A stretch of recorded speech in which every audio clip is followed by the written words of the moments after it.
সবাই পড়ুন আউযু বিল্লাহি মিনাশ শাইতানির রাজীম বিসমিল্লাহির রহমানির রহিম ইন্নাল্লাহা ইয়া'মুরু বিল আদলি ওয়াল ইহসানি ওয়া ইতা'i যিল কুরবা وينهى عن الفحشاء والمنكر والبغي يعظكم لعلكم تذكرون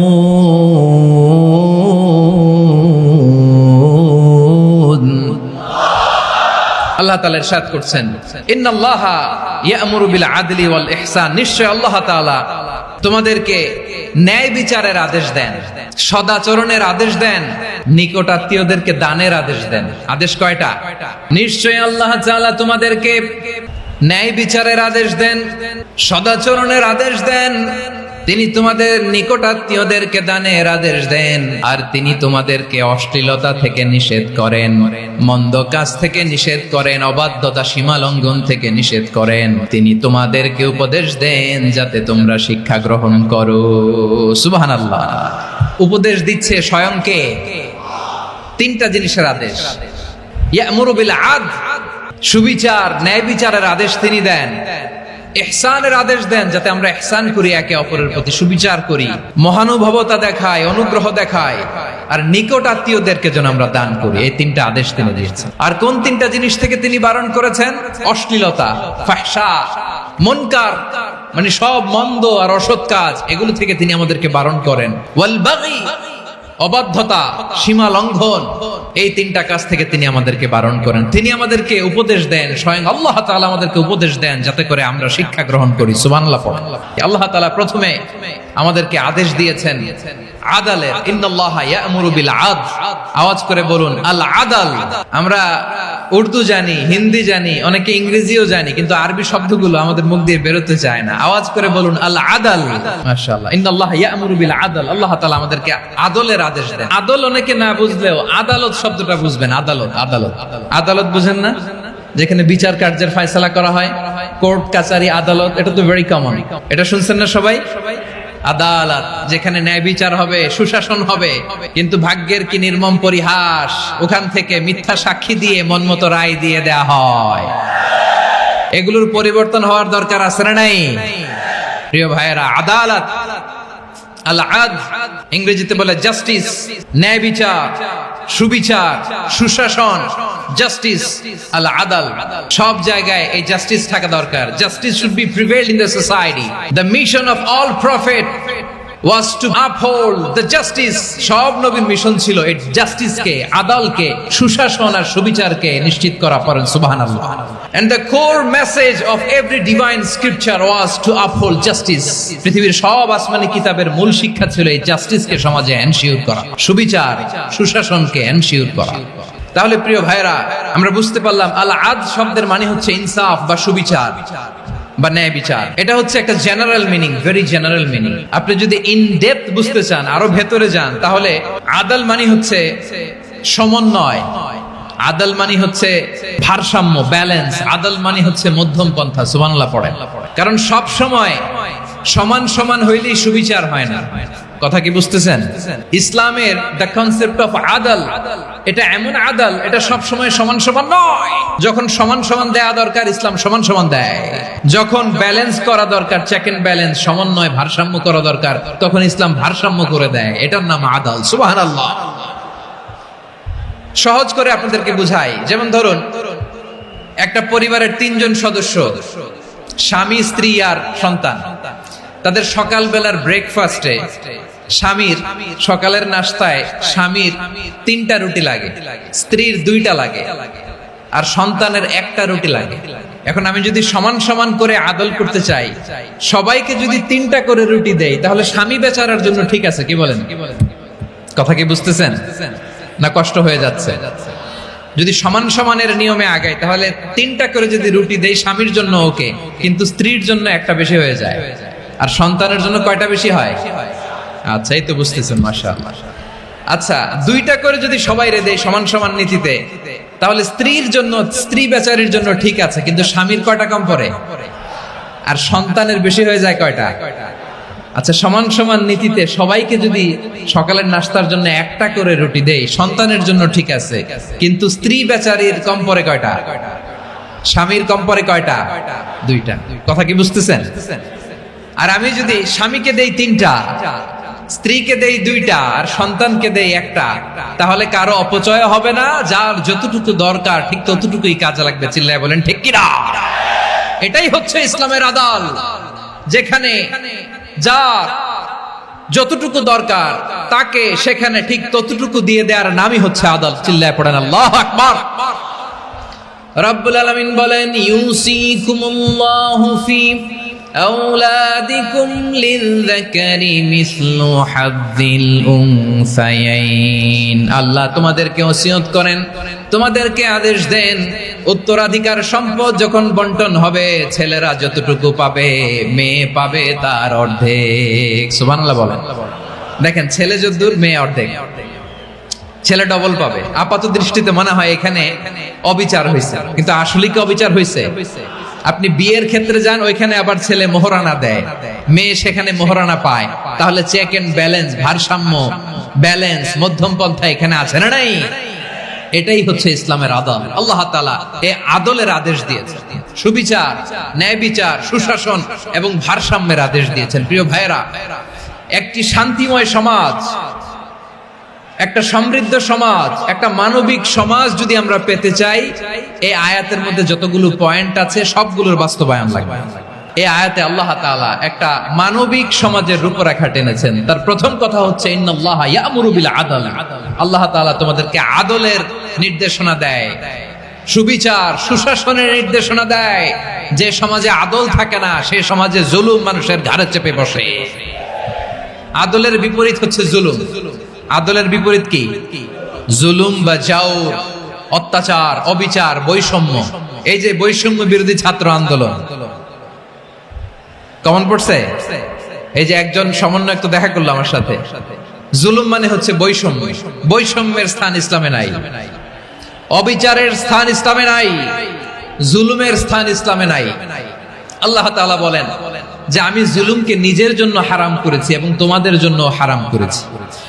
বিশ্বনবী ফরমান, আল্লাহ তাআলা বলেন হাদিসে কুদসিতে, ইয়া ইবাদি ইন্নী হারামতুয যুলমা আলা নাফসি ওয়া জাআলতুহু বাইনাকুম মুহাররামান ফালা তাযালামু। আমার গোলামেরা শোনো, নিশ্চয় আমি আল্লাহ তাআলা জুলুমকে আমি আমার উপরে হারাম করেছি, অনুরূপভাবে জুলুম করাকে তোমাদের উপরেও হারাম করেছি। ফলে ফালা তাযালামু, তোমরা একে অপরের সাথে জুলুম করো না। নির্দেশনাটা কার? খবরদার, জুলুমের সাথে আমাদের কোনো সম্পর্ক নাই। আল্লাহ তাআলা আদলের আদেশ দিয়েছেন, আদালতের আদেশ দিয়েছেন, সুশাসনের, ন্যায় বিচারের আদেশ দিয়েছেন। ইন্নাল্লাহা ইয়ামুরু বিল আদল। আমাদেরকে আদল প্রতিষ্ঠা করতে হবে। জুলুমের সাথে ইসলামের কোনো সম্পর্ক নাই। আল্লাহ তাআলা জালিমদের জন্য কঠিন শাস্তি প্রস্তুত করে রেখেছেন। এক্সট্রা জুডিশিয়াল কিলিং এর কোনো হিসাব নাই। বিচার বহির্ভূত হত্যা, এনফোর্স ডিসঅ্যাপিয়ারেন্স, গুম, যেটা সবচাইতে বড় মানবতা বিরোধী অপরাধ। কত মানুষ যে গুম হয়েছে তার কোনো ইয়ত্তা নাই। যেই ফ্যামিলির সদস্য গুম হয়েছে, তারা কি ওই লোকটার জন্য মাগফিরাতের দোয়া করবে নাকি সুস্বাস্থ্যের দোয়া করবে তারা নিজেরাও জানতো না, কারণ জানে না ও বেঁচে আছে না মরে গেছে। আহা, বিডিআর নওজোয়ানদের যারা ছাড়া পেল, দেখলাম বিনা অপরাধে, কোনো অন্যায় ছাড়া, অপরাধ ছাড়া তাদের জীবন থেকে, তাদের তারুণ্যের, তাদের যৌবনের 15 বছর, 16 বছর, 17 বছর নাই, 6 মাস বয়সের ছোট বাচ্চাকে রেখে জেলে গেছে। 6 মাসের মেয়ে বেরোয় দেখে মেয়ের বয়স 17 বছর। মেয়ে বাবারে চিনে না, বাবা মেয়েরে চিনে না। মেয়েকে এখন বিয়ে দিয়ে আরেক ছেলের হাতে তুলে দিবে। মেয়ের শৈশব বাবা দেখে নাই, মেয়ের কৈশোর বাবা দেখে নাই, মেয়ের তারুণ্য দেখে নাই। আরেক যুবককে দেখলাম 14 দিনের সংসার, 2 সপ্তাহের সংসার শেষে জেলে গেছে। কত যুবকের যে স্ত্রী চলে গিয়েছে ফ্যামিলি ছেড়ে, কারণ জানে না তো কবে আসবে, কি হবে, কেউ জানতো না। দাম্পত্য জীবনের মাত্র 14 দিনের স্মৃতি, এই স্মৃতিকে আঁকড়ে ধরে এক বোন 16টা বছর 17টা বছর কাটিয়ে দিয়েছে। আমি নিউজটা দেখে ভাবলাম আমার এই বোনের প্রতিটি দিন কিভাবে কেটেছে, প্রতিটি রাত কিভাবে কেটেছে, প্রতিটি ক্ষণ কিভাবে কেটেছে। বিশ্বনবী বলেছেন ইত্তাকি দাওয়াতাল মাজলুম ফাইন্না লাইসা বাইনাহু ওয়া বাইনাল্লাহি হিজাব। মাজলুমের কান্নাকে ভয় করো, কারণ মাজলুমের কান্না আর আল্লাহর মাঝে কোনো পর্দা থাকে না। আমরা আর এরকম কোন জুলুম বাংলাদেশে দেখতে চাই না, জোরে বলেন ঠিক কিনা? আমার প্রিয় বীর চট্টলার তৌহিদি মুসলমান, আমরা আর নতুন করে কেউ জালিম হোক এটা চাই না, নতুন করে আবার কেউ ফ্যাসিস্ট হোক আমরা চাই না, এক দল আরেক দলকে নিশ্চিহ্ন করার রাজনীতি করুক আমরা চাই না। আমরা সুশাসনের বাংলাদেশ চাই, মানবিক বাংলাদেশ চাই, আমরা একটা সমৃদ্ধ বাংলাদেশ চাই, আমরা বিশ্বের বুকে সম্মান নিয়ে মাথা উঁচু করে দাঁড়াতে চাই, ঠিক কিনা বলেন?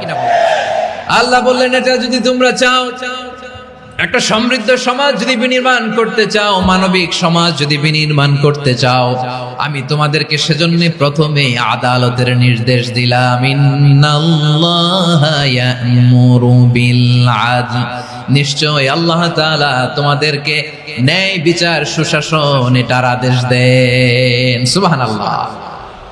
আদাল, ন্যায় বিচারের আদেশ আল্লাহ তাআলা কোরআনের বিভিন্ন আয়াতে দিয়েছেন। আল্লাহ তাআলা বলছেন ইন্নাল্লাহা ইয়া'মুরুকুম আন তুআদ্দুল আমানাতি ইলা আহলিহা ওয়া ইযা হাকামতুম বাইনান নাসি আন তাহকুমু বিল আদল ইন্নাল্লাহা নি'ম্মা ইয়া'iযুকুম বিহি ইন্নাল্লাহা কানা সামিআন বাসীরা। আল্লাহ তাআলা বললেন, আল্লাহ আদেশ দিচ্ছেন যে ব্যক্তি আমানতের হকদার তার হাতে তোমরা আমানত পৌঁছে দাও, আর যখন তোমরা বিচার কার্য করবে, বিচার ফয়সালা করবে, আদালতের সাথে করো। সুবহানাল্লাহ বলেন। ওয়া ইযা হাকামতুম বাইনান নাসি আন তাহকুমু বিল আদল, আদালতের সাথে করবা। আল্লাহ তাআলা বলেন যারা জাজ হবে, বিচারক হবে, তাদের যদি বাদী বিবাদীর কারো সাথে শত্রুতা থাকে, কারো সাথে যদি কোনো ধরনের রেষারেষি থাকে, আল্লাহ বলেন বিচার কার্য করতে যে ওই শত্রুতা রেষারেষির কারণে আদালতের বাইরে যে অবিচার করে বিচার করো না। ওয়ালা ইয়াজরিমান্নাকুম شنآن قوم على ألا تعدلوا اعدلوا هو أقرب للتقوى واتقوا الله إن الله خبير بما تعملون। খবরদার কোন জাতির প্রতি, কোন গোষ্ঠীর প্রতি, কোন গোত্রের প্রতি আক্রোশ যেন তোমাদেরকে ন্যায় বিচার থেকে দূরে সরিয়ে না দেয়, বরং আমি আল্লাহর আদেশ হলো ইদিলু, তোমরা আদল করো, ন্যায় বিচার করো, সুবিচার করো, সুশাসন প্রতিষ্ঠা করো। হুয়া আকরাবু লিত্তাকওয়া, এটাই তাকওয়ার সবচেয়ে কাছাকাছি। সুবহানাল্লাহ বলেন। কোরআনের বিভিন্ন আয়াতে আল্লাহ তাআলা স্পেসিফিকলি ধরে ধরে বিচার করার সময় আমরা যেন আদল করি সেটা বলেছেন।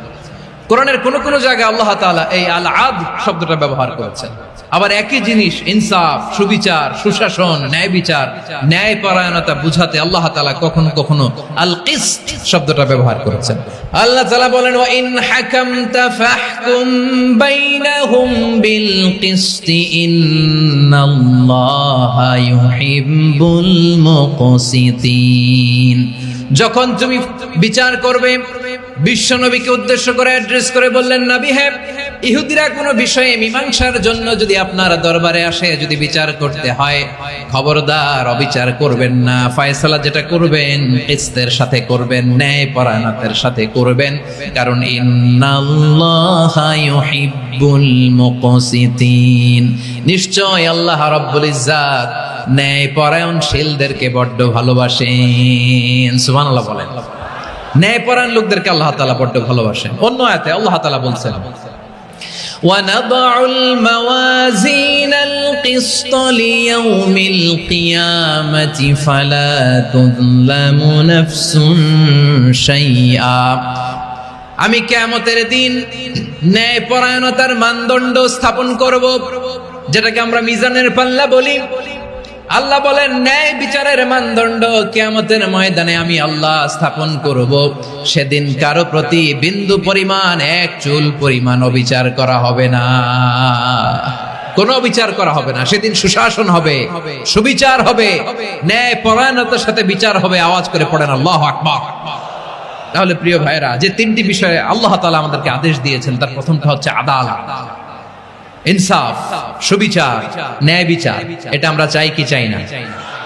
বিশ্বনবী ন্যায় বিচার, ন্যায় পরায়ণতা, সুশাসন প্রতিষ্ঠিত করেন কি করেন নাই? আপনারা বিশ্বনবীর সিরাত যারা পড়েছেন, আপনি দেখবেন বিশ্বনবীর সিরাতের পরতে পরতে, বাকে বাকে, সিরাতের বাকে বাকে এই আদালতের নমুনা মেলে। সুবহানাল্লাহ বলেন। ছোট্ট একটা নমুনা রাসূল সাল্লাল্লাহু আলাইহি ওয়াসাল্লামের আসিরা আল আতরা থেকে ছোট্ট একটা নমুনা আপনাদের খেদমতে এখানে উপস্থাপন করি। বিশ্বনবী সাল্লাল্লাহু আলাইহি ওয়াসাল্লাম মক্কা বিজয় করলেন ৮ম হিজরিতে। মক্কা বিজয় শেষে তিনি কয়েক সপ্তাহ মক্কাতে অবস্থান করলেন। ইন দ্য মিন টাইম মক্কার একটা ভেরি প্রেস্টিজিয়াস এন্ড ডিগনিফাইড ফ্যামিলির নারী চুরিতে ধরা পড়ল। কিসে ধরা পড়ল? আমাদের সমাজে আসেনি এটা? আছে? ছোট না বড়? হিসাব করে শেষ করা যায় না। ৩.৫ লাখ কোটি টাকা নাই উন্নয়ন প্রকল্পের নামে। ৩.৫ লাখ কোটি টাকা লিখতে পারবেন আপনি? একটানা লিখতে পারবেন? বুঝতেছেন কত বড় সংখ্যা? হ্যাঁ, বনু মাখজুমিয়া গোত্রের এক নারী মক্কায় চুরিতে ধরা পড়ল। বলেন তো চুরি করলে বিধান কি? কি কাটতে হবে? চুরির বিধান হলো হাত কেটে দাও। দাও সেটা গোপনে নয়, প্রকাশ্যে জনসম্মুখে হাত কেটে দাও। বনু মাখজুমিয়া গোত্রের নারী যখন চুরিতে ধরা পড়লো, সাহাবারা চিন্তায় পড়ে গেলেন। সবে মাত্র মক্কার লোকেরা কালিমা পড়ে মুসলমান হয়েছে, ইসলামের আইন কানুন তেমন জানে না, ইসলামী শরিয়ার সাথে বেশি পরিচিত নয়। এখন যদি বিশ্বনবী চুরির যেই বিধান এটা যদি কায়েম করে হাত যদি কেটে দেয়, না জানি মক্কার লোকেরা আবার বিগড়ে যায়, না জানি মক্কার লোকেরা আবার মুরতাদ হয়ে যায়, না জানি মক্কার লোকেরা ইসলাম থেকে দূরে সরে যায়। চলো চলো সাহাবীরা মিলে পরামর্শ করলেন, চলো বিশ্বনবীর কাছে যে বলি, ও নবী, শুধু কেবলমাত্র একমাত্র এই নারীর জন্য চুরির হাত কাটার বিধানটা আপনি একটু থামিয়ে দেন। চুরির হাত কাটার যে বিধান এইখানে একটু রহিত করে দেন, বাকিগুলা কইরেন মদিনাতে যে চলবে, কিন্তু মক্কায় এবারের জন্য মাফ করে দেন। কিন্তু কে বলবে? এই যে পরামর্শ, সাজেশন, এটা কে দিবে বিশ্বনবীর কাছে? সাহাবারা চিন্তায় পড়ে গেলেন। আল্লাহর নবীর সামনে দাঁড়িয়ে আল্লাহর দেয়া হুদুদ, আল্লাহর দেয়া বিধান থামিয়ে দেওয়া, মাফ করে দেওয়া, এই কথা বিশ্বনবীর সামনে বলার সাহস তো কেউ রাখে না। কেউ কেউ বলল, বিশ্বনবীর পালক পুত্র যায়েদ বিন হারেসার সন্তান উসামারে বিশ্বনবী নাতির মতো আদর করে, বড্ড বেশি ভালোবাসে উসামারে। এজন্য সাহাবারা উসামাকে বলতো হিব্বু রাসূলিল্লাহ, বিশ্বনবীর ভালোবাসা। কি বলতো? সাহাবীরা বললেন বিশ্বনবীর ভালোবাসা হিব্বু রাসূলিল্লাহ, উসামারে পাঠাও। উসামারে বিশ্বনবী নাতির মতো স্নেহ করে, মায়া করে, ভালোবাসে। আমরা পারবো না, উসামা পারবে।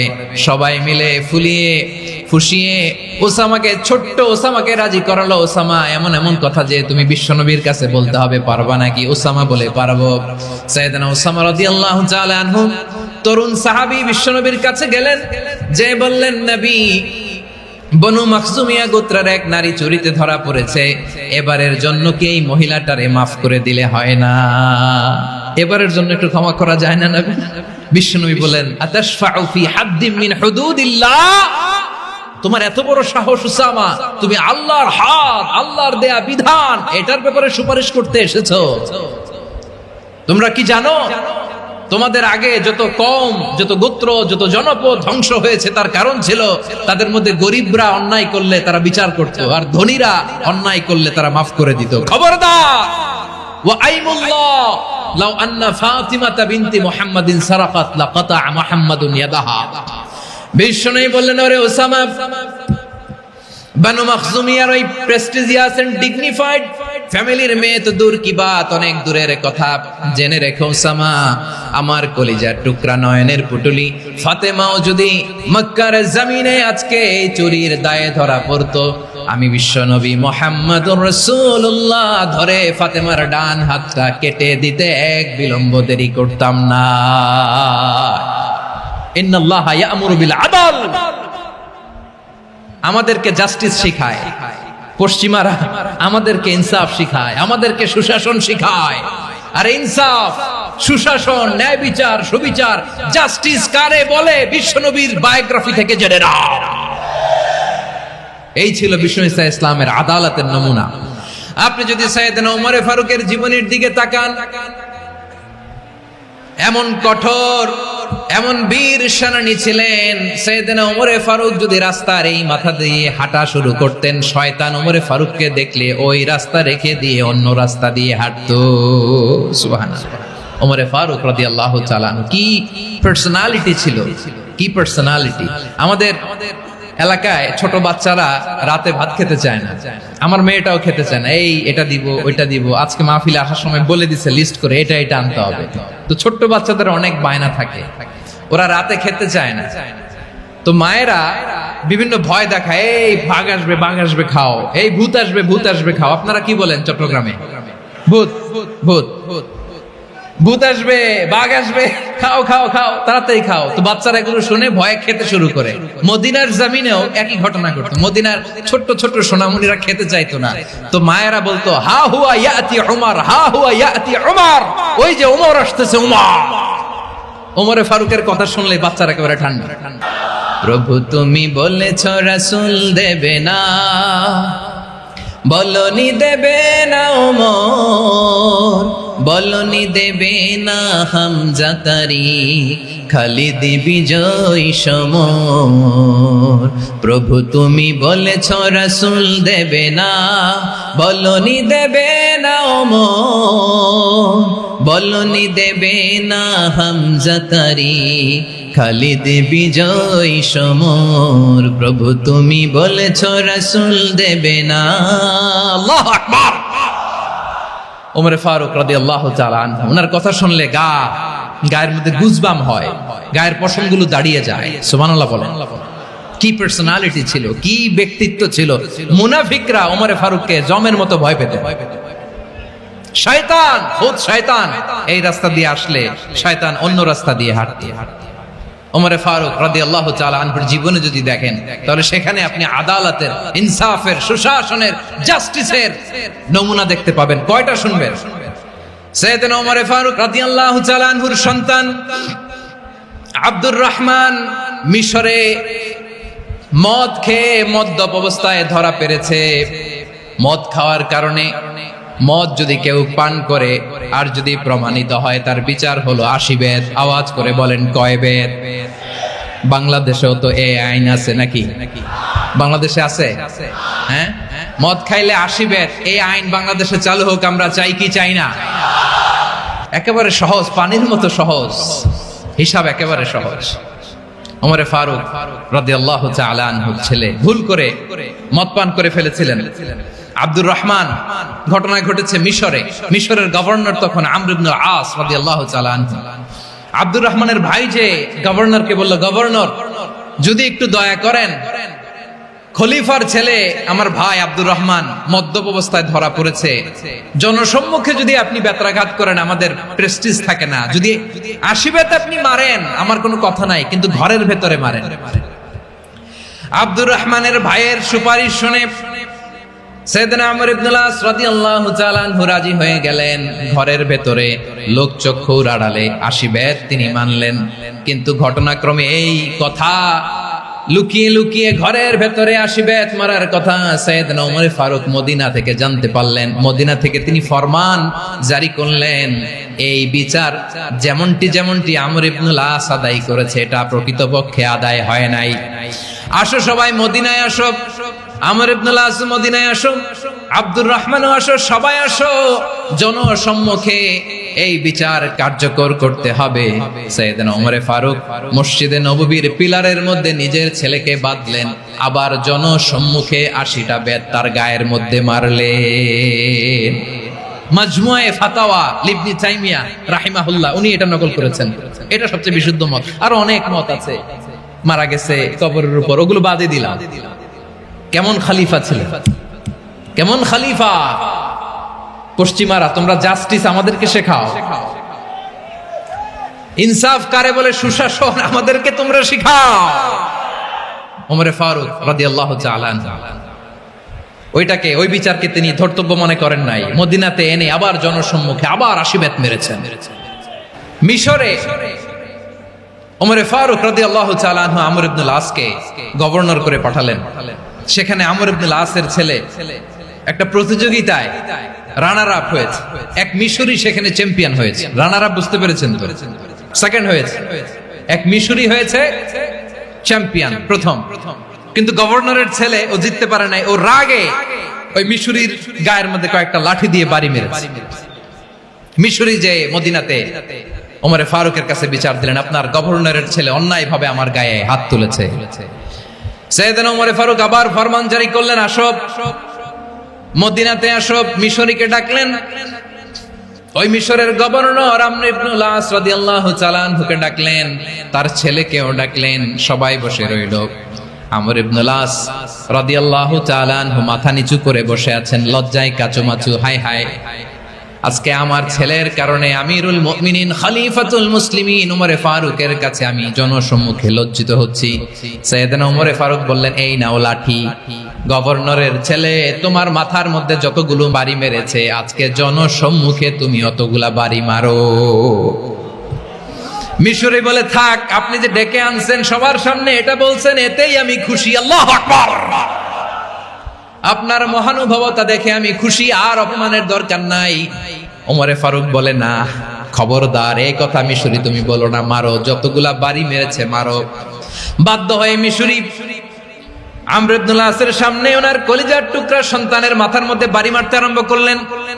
ঠিক যতগুলা বাড়ি গভর্নরের ছেলে আমর ইবনুল আসের ছেলে মিশরীর গায়ে মেরেছিল, মাথায় মেরেছিল, মিশরী গুনে গুনে ততটা মারলেন। এই দৃশ্য দেখে ওমরে ফারুক রেগে মেগে আগুন, রাগের চোটে রাগ সামলাতে না পেরে, আর নিজেকে সামলাতে না পেরে মিশরীরে বললেন, ছেলেরে মারা শেষ হয়ে গেলে এবার বাবার টাক মাথার মধ্যে কয়েকটা বাড়ি মার।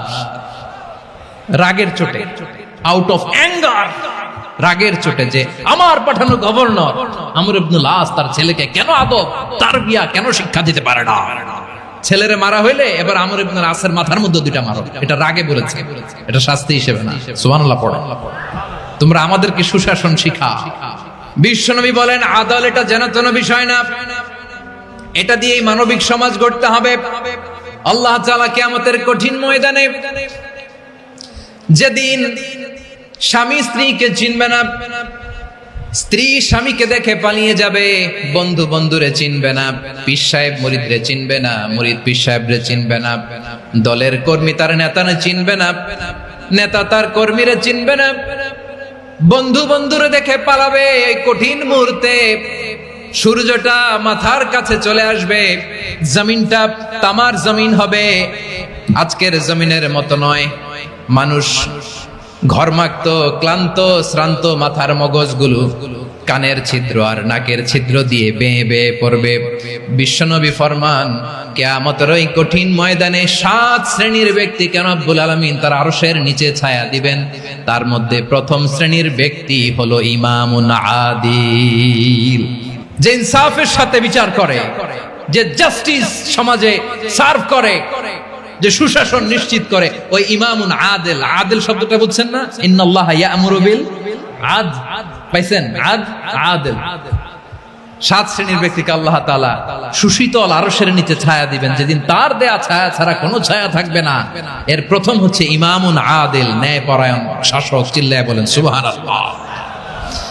আবার বিশ্বনবী বললেন, ইন্নাল মুকসিতিনা ইনদাল্লাহি আলা মানাবিরা মিন নূর আন ইয়ামিনির রহমান। কিয়ামতের দিন যারা ন্যায় পরায়ণ হিসেবে আল্লাহর সামনে দাঁড়াবে কিয়ামতের দিন, রব্বুল আলামিন তার আরশের ডান দিকে ওই ন্যায় পরায়ণ লোকদের জন্য আরশের ডান দিকে একটা নূরের মিম্বারে তাদেরকে বসার সুযোগ করে দিবে। আল্লাহর আরশের ডান দিকে ন্যায় পরায়ণ লোকদের জন্য আল্লাহ তাআলা নূরের মিম্বার বানাবে। চারটে কেন কথা মনে করেছেন? আল আদাল, জাস্টিস, ইন্নাল্লাহা ইয়া'মুরু বিল আদল। আল্লাহ তাআলা এই আদালতের নির্দেশনা দেন, সুবিচার, সুশাসন। প্রিয় ভাইয়েরা, এটা আমরা বাংলাদেশে চাই কি চাই না? এই যে অরাজকতা, এই যে অন্যায়, এই যে জুলুম, এই যে ইনকনসিস্টেন্সি, সমাজের অসঙ্গতির প্রধান কারণ জাস্টিস নাই, সুবিচার নাই, সুশাসন নাই। শেষবারের মতো আওয়াজ করে বলেন তো, আমরা বাংলাদেশে আদল চাই কি চাই না? তাহলে প্রথম নির্দেশনা শেষ, আল্লাহ তাআলা তোমাদেরকে আদলের আদেশ দেন। এরপরে আল্লাহ বললেন, আমি তোমাদেরকে ইহসানের আদেশ দেই। ইন্নাল্লাহা ইয়া'মুরু বিল আদলি ওয়াল ইহসান। আমি তোমাদেরকে যেমনি আদলের নির্দেশনা দেই, তেমনি ভাবে তোমাদেরকে ইহসানের নির্দেশনা দেই। ইহসান, আওয়াজ করে সবাই বলেন তো ইহসান। ইহসান মানে কারো প্রতি সফট হার্টেড হওয়া, মহানুভব হওয়া, অনুগ্রহ পরায়ণ হওয়া, অনুগ্রহশীল হওয়া, একে অপরের প্রতি দয়াদ্র হওয়া।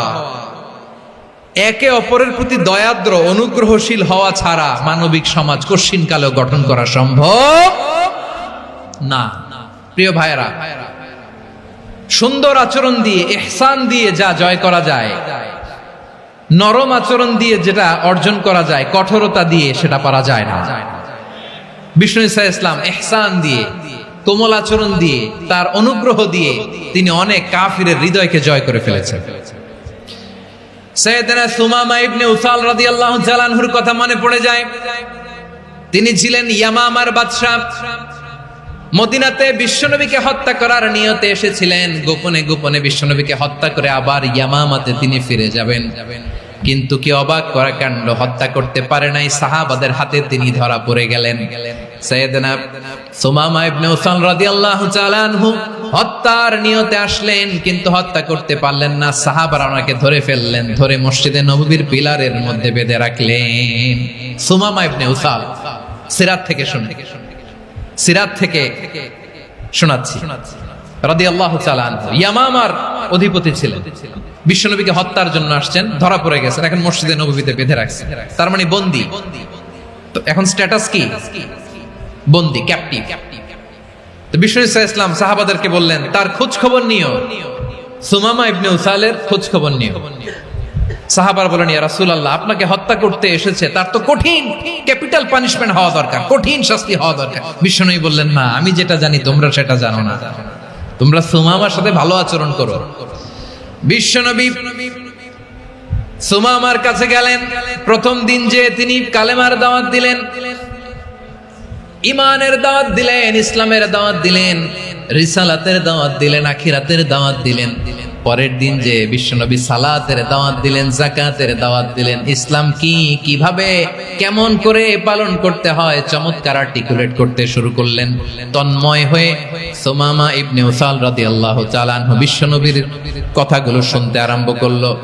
একদিন নয়, দুই দিন নয়, টানা 3 দিন বিশ্বনবী সুমামার কাছে ইসলামকে প্রেজেন্ট করেছেন, উপস্থাপন করেছেন। আওয়াজ করে বলেন, কয় দিন? 3 দিন। 3 দিন মসজিদে নববীতে বাঁধা। আর সাহাবীদেরকে বললেন, তার খোঁজ খবর নিও, তোমরা যে রুটি বানাও এর মধ্যে সবচেয়ে ভালো আটার রুটিটা তারে দিও, সবচেয়ে রিফাইন্ড খেজুর, যেটা পিওর খেজুর, এটা তারে দিও। আর বিশ্বনবী নিজের উট থেকে দুধ দহন করে ওনার বাড়ির এক কর্মচারীকে বলেছেন, দুধ দহন করে সুমামার জন্য নিয়ে যেও। সুবহানাল্লাহ পড়বেন না? সবাই তো অবাক, ইয়ামামা থেকে আসছে নবীকে হত্যা করতে, বিশ্বনবী দেখে তারে জামাই আদর করে। একদিন নয়, 2 দিন নয়, টানা 3 দিন বিশ্বনবী এভাবে সুমামার কাছে যেয়ে ইসলামকে প্রেজেন্ট করতে আরম্ভ করলেন, ইসলামকে উপস্থাপন করতে শুরু করলেন। আর তাকে চমৎকার এন্টারটেইনমেন্ট, আপ্যায়ন দিতে আরম্ভ করলেন। টানা 3 দিন যখন ইসলামের দ্য বিউটিজ অফ ইসলাম, ইসলামের সুমহান বাণী, সৌন্দর্য তার কাছে উপস্থাপন শেষ, তাকে আপ্যায়ন শেষ, বিশ্বনবী বললেন সাহাবাদেরকে, যাও এবার সুমামার হাতের পায়ের রশি দুটো খুলে দাও। সাহাবারা তর্ক জুড়ে দিলেন, লা ইয়া রাসূলুল্লাহ, এমনটা করবেন না, তো ভয়ঙ্কর ভয়ঙ্কর খুনি, কি জানি কি হয়ে যায়। বিশ্বনবী বললেন, না, তার হাতে পায়ের রশিগুলো খুলে দাও। সাহাবারা বিশ্বনবীর কথা মতো তার হাতে পায়ের রশিগুলো খুলে দিল। সুমামা মুহূর্তের মধ্যে মসজিদে নববী থেকে বের হয়, ইয়ামামায় ফিরে না যে মসজিদে নববীর পাশে একটা খেজুর বাগান ছিল, সেখানে চলে গেলেন। সেখানে একটা ছোট্ট কুয়া ছিল, কুয়ার পানি দিয়ে তিনি গোসল করলেন। সুবহানাল্লাহ পড়েন। কুয়ার পানি দিয়ে গোসল করে মসজিদে নববীর সামনে এসে বিশ্বনবী এবং সাহাবাদের সামনে দাঁড়িয়ে সাব্বাবা উঁচু করে বললেন, আশহাদু আল্লা ইলাহা ইল্লাল্লাহ ওয়া আশহাদু আন্না মুহাম্মাদান আবদুহু ওয়া রাসূলুহু। আমি সাক্ষ্য দিচ্ছি আল্লাহ ছাড়া কোনো ইলাহ নাই, আর মুহাম্মদ আল্লাহ তাআলার প্রেরিত বান্দা এবং রাসূল। প্রিয় ভাইরা, ইহসান দিয়ে যা জয় করা যায়, কঠোরতা দিয়ে সেটা কঠিনকালেও জয় করা যায় না। আওয়াজ করে বলেন ঠিক কি না? এবার সুমামা দাঁড়িয়ে বলে, ওগো নবী, আমি তো কালিমা পড়ে মুসলমান হয়ে গেলাম, এবার শোনেন, এই মুহূর্তের আগে আপনার চেহারার চাইতে নিকৃষ্ট কোনো চেহারা আমার কাছে ছিল না, কিন্তু শাহাদা পাঠ করার পরে আপনার চেহারার চাইতে উত্তম শ্রেষ্ঠ কোনো চেহারা আমার কাছে আর নাই। ও নবী, আজকের দিনের আগে ইসলাম ধর্মের চেয়ে নিকৃষ্ট অপছন্দনীয় কোনো ধর্ম আমার কাছে ছিল না, কিন্তু এই মুহূর্ত থেকে ইসলামের চেয়ে সেরা শ্রেষ্ঠ পছন্দনীয় কোনো ধর্ম আমার কাছে নাই।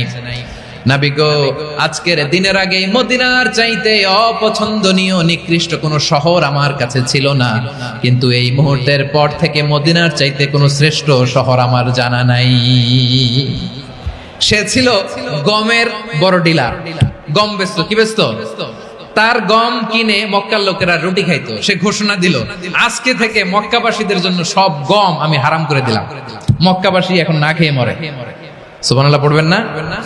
মক্কাবাসী বিশ্বনবীর কাছে আসলেন, এসে বললেন, মুহাম্মদ, আমরা তো তোমার ভাই, তোমার চাচা, তোমার ভাতিজা, তোমার আত্মীয়, তুমি সুমামারে বলো সে যেন আবার গমের সাপ্লাই মক্কার জন্য অনুমতি দিয়ে দেয়। বিশ্বনবীর অনুমতি ক্রমে সুমামা আবার মক্কাতে গম পাঠাতে শুরু করলো। পড়েন সুবহানাল্লাহ।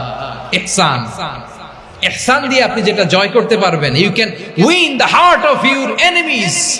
ইহসান দিয়ে আপনি আপনার শত্রুর হৃদয়কে জয় করতে পারবেন। এজন্য আল্লাহ বললেন, ওয়া আনফিকু ফি সাবিলিল্লাহি ওয়া লা তুলকু বিআইদিকুম ইলাত তাহলুকা ওয়া আহসিনু ইন্নাল্লাহা ইউহিব্বুল মুহসিনিন।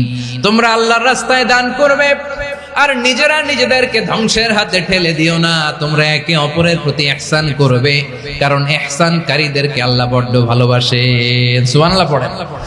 আবার সূরা রহমানে আল্লাহ বললেন, হাল জাযাউল ইহসানি ইল্লাল ইহসান ফাবিআইয়ি আলা, সবাই পড়েন, ফাবিআইয়ি আলাই রাব্বিকুমা তুকাযযিবান। ইহসানের প্রতিদান হিসেবে ইহসানি হয়। বিশ্বনবী সুমামার প্রতি যেমন ইহসান করেছেন, সুমামাও ঠিক তেমন ইহসান ফিরিয়ে দিয়েছে। ঠিক কিনা বলেন? তাহলে এক নম্বরে হচ্ছে আদ, ন্যায় বিচার। দুই নম্বরে সবাই বলেন ইহসান, সদাচরণ। ইহসান দুই ধরনের প্রিয় ভাইরা, ইহসান ফিল ইবাদা, ইহসান ফিল মুআমালা।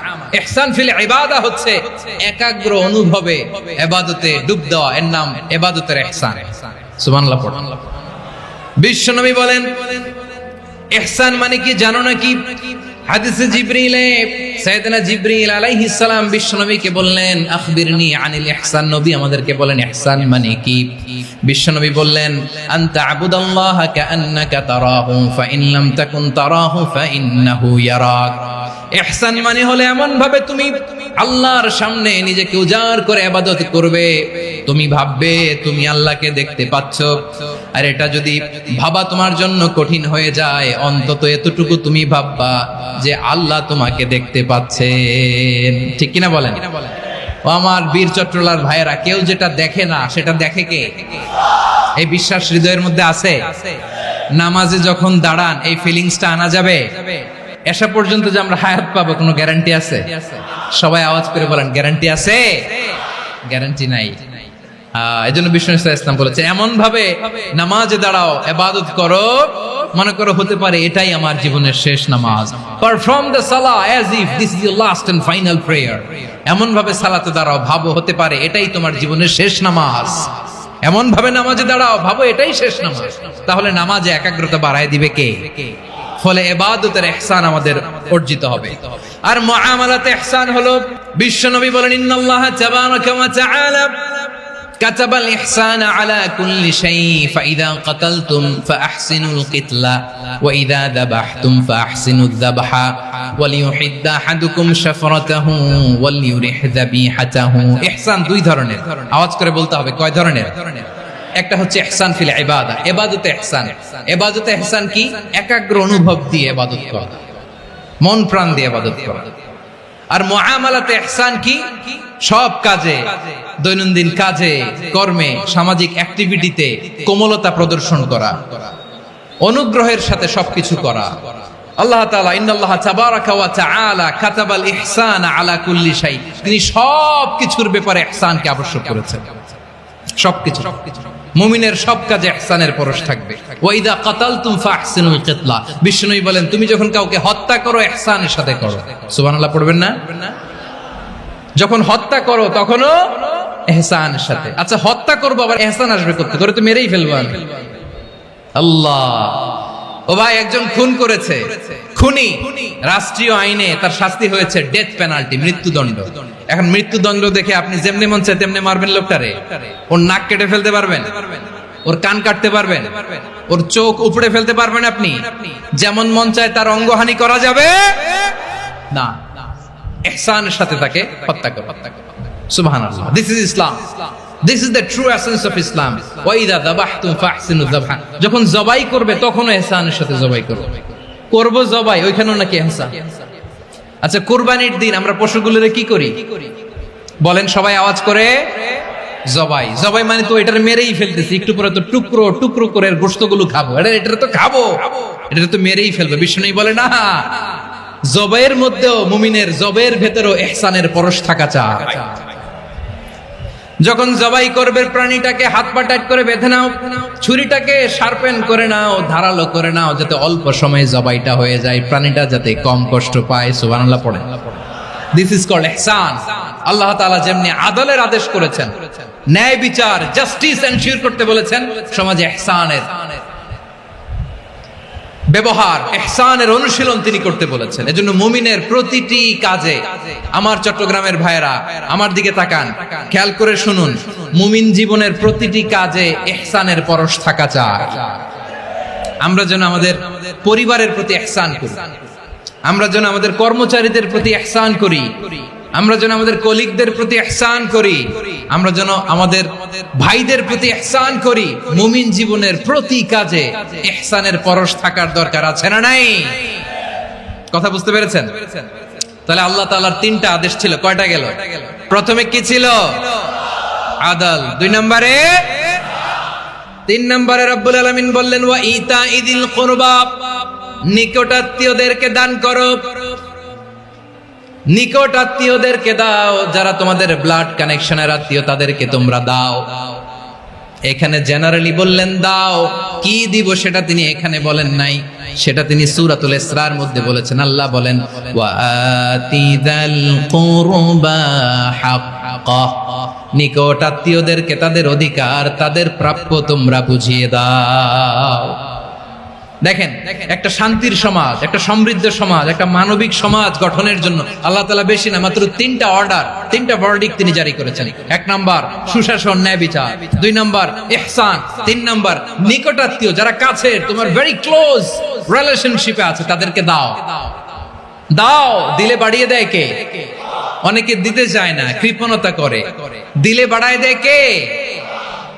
ও মিয়া, মদিনার মধ্যে সবচাইতে গরিব সাহাবী ছিল বেলাল রাদিয়াল্লাহু তাআলা আনহু। ওনার এন্টায়ার অ্যাসেট, সম্পদের পরিমাণ কতদূর জানেন? একটা লুঙ্গি। বেলাল রাদিয়াল্লাহু তাআলা আনহু, ওনার টোটাল ওয়েলথের এস্টিমেশন হচ্ছে মাত্র একটা লুঙ্গি।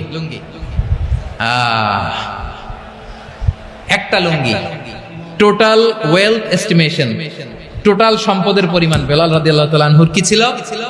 ওই বেলাল রাদিয়াল্লাহু তাআলা আনহুকে বিষ্ণু ইসলাম বলেছেন, আনফিক ইয়া বেলাল, ও বেলাল তুমিও দাও। ওয়ালা তাখশা মিন যিল আরশি ইখলালা, আরশের অধিপতির তো কোনো ঘাটতি নাই, তুমি দিলে ওই আল্লাহ তোমারে বাড়ায় দিবে। এজন্য আমার প্রিয় ভাইয়েরা, দিলে কমে না, দিলে বাড়ে। অনেকে ধরে রাখে, নতুন কিছু নিতে পারে না, হাত দিয়ে যেটা ধরে রেখেছেন এটা দিয়ে দেন, বড় একটা ধরার সুযোগ পাবেন। জোরে বলেন ঠিক কিনা? রব্বুল আলামিন বললেন ৩ নাম্বার আদেশ হলো তোমাদের প্রতি সমাজটারে কেমন করে মানবিক সমাজ, সুন্দর সমাজ গড়বা। ৩ নাম্বার আদেশ হলো ওয়াআতিদাল কুরবা হাক্কা, নিকটাত্মীয়দেরকে তাদের প্রাপ্য বুঝিয়ে দাও। এই নিকটাত্মীয়দেরকে তাদের অধিকার বুঝিয়ে দেওয়া, প্রাপ্য বুঝিয়ে দেওয়াতে আমাদের গাফলতি আছে না নাই? অনেকে দেখবেন অনেক আল্লাহওয়ালা, তাহাজ্জুদ গুজার, সেজদা দিতে দিতে কপালে কালো দাগ ফেলে দিছে, সে তার বোনের হকটা আদায় করে নাই, আছে না নাই? অনেক বড় হাজী সাহেব, বিশাল লম্বা দাড়ি, ছেলেরে সব দিয়ে দিছে, মেয়েরে কিছু দেয় নাই, মেয়ের হক আদায় করে নাই, আছে না নাই? এই হাজী সাহেবেরা, এই আল্লাহওয়ালারা কিয়ামতের ময়দানে আটকে যাবে। আপনি অন্যের অধিকার নষ্ট করেছেন, তাদের রাইটস কে ভায়োলেট করেছেন। এজন্য আল্লাহ তাআলা বলেন, কারো অধিকার যদি কেউ নষ্ট করে, ওই সমাজটা মানবিক সমাজ কঠিনকালেও হতে পারে না। এজন্য ৩ নম্বর আল্লাহ বললেন ওয়া ইতা ইদিল কুরবা, নিকটাত্মীয়দেরকে দাও। কি দিবা? তাদের অধিকার দিয়ে দাও। বোনের অধিকার বুঝিয়ে দাও, মেয়ের অধিকার বুঝিয়ে দাও, ফুফুর অধিকার বুঝিয়ে দাও। দেখবেন অনেক মায়েরা ছেলের পাতে মুরগির রান দেয়, মেয়ের পাতে দেয় মুরগির ঠ্যাং। তো মেয়ের কি মুরগির রান খেতে মনে যায় না? মনে যায় না? এমনটা করা যাবে না। নিকটাত্মীয়দেরকে অধিকার দিয়ে দাও, নিকটাত্মীয়ের সাথে সুসম্পর্ক রাখো। আদেশটা কার? এজন্য প্রিয় ভাইয়েরা, জীবনে যদি বারাকা অর্জন করতে চান, নিকটাত্মীয়দের সাথে সুসম্পর্ক রাখতে হবে, তাদের জন্য উপহার পাঠাতে হবে। বিশ্বনবী বলেন, লা ইয়াদখুলুল জান্নাতা কাতে, যে ব্যক্তি আত্মীয়তার সম্পর্ককে ছিন্ন করে দেয়, সে কঠিনকালেও আল্লাহর জান্নাতে ঢুকবে না। আপনি কি এটারে সহজ হাদিস মনে করছেন? এটা সহজ কথা। আপনি ভাবছেন আপনার নামাজ আপনারে বাঁচাতে পারবে, আপনার রোজা বাঁচাতে পারবে, আপনার তাহাজ্জুদ আপনারে বাঁচাতে পারবে? অধিকার নষ্ট করলে কিছুই আপনারে বাঁচাতে পারবে না। এজন্য নিকট আত্মীয়দেরকে দিতে হবে বেশি বেশি। বিশ্বনবী বলেন, ইন্না সাদাকাতা আলাল মিসকিনি সাদাকা ওয়া আলা যির রাহিমি ইসনাতান সাদাকাতুন ওয়া সিলা।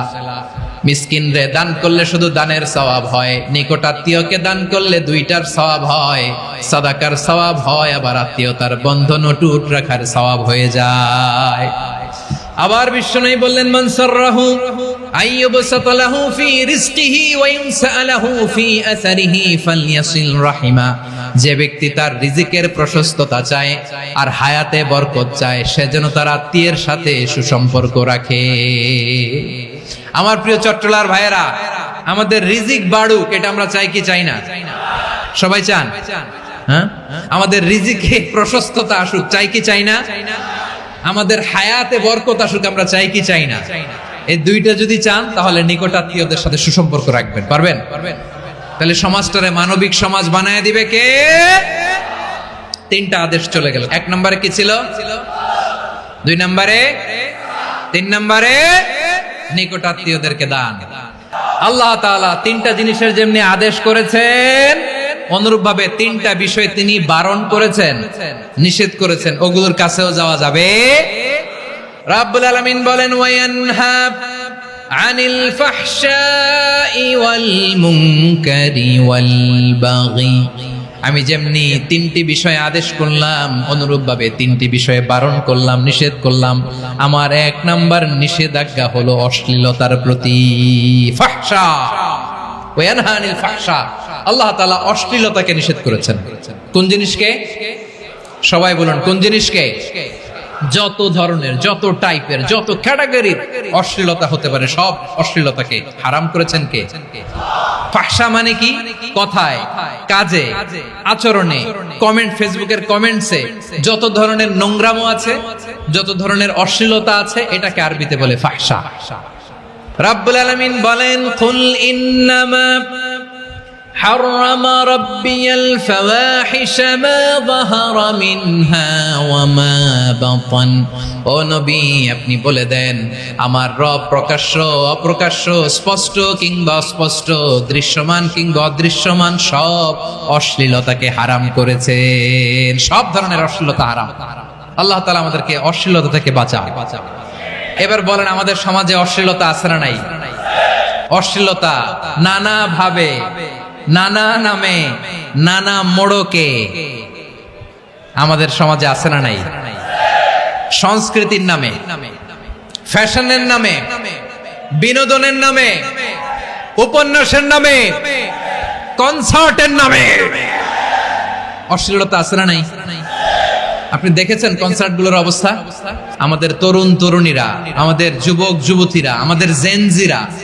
কি অবস্থা ওইখানে কনসার্টের নামে অশ্লীলতা আছে না নাই ছেলে মেয়ে একে অপরকে জড়ায় ধরতেছে একে অপরকে চুমু খাচ্ছে প্রকাশ্যে দিবালোকে গণমানুষের সামনে আল্লাহ তাআলা এই অশ্লীলতা থেকে আমাদেরকে বেঁচে থাকতে বলেছেন রূপালী জগতের নামে অশ্লীলতা আছে না নাই এই টার্মটা আপনারা জানেন না রূপালী জগৎ কি জগৎ আসলে কি রূপালী জগৎ না অন্ধকার জগৎ আমার বোনেরা আপনাদেরকে যে কি বলে তারা বুঝায় রূপালী জগৎ শুনেই আপনি ভরকে যাবেন না রূপালী জগতে যে নারী যত বেশি উলঙ্গ সে নাকি তত বেশি সাহসী জানেন বলে এটা একটা সাহসী নারী খুব সাহসী পদক্ষেপ তার যত বেশি শরীর থেকে কাপড় নামাতে পারবে যত বেশি বস্ত্রহীন হয়ে নিজেকে প্রেজেন্ট করতে পারবে সে নাকি তত বেশি সাহসী